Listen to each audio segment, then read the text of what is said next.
দেবতা ওই তোরে মানব আলো পাতালর পাতকে অপরকে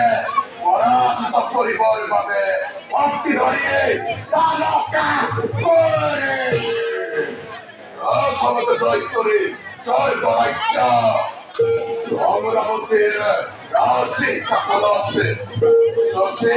বন্ধরিক্ষয় ভগবান গুরুর উপরস্থে আর তার কুশব্দে তত আছে ব্রহ্মা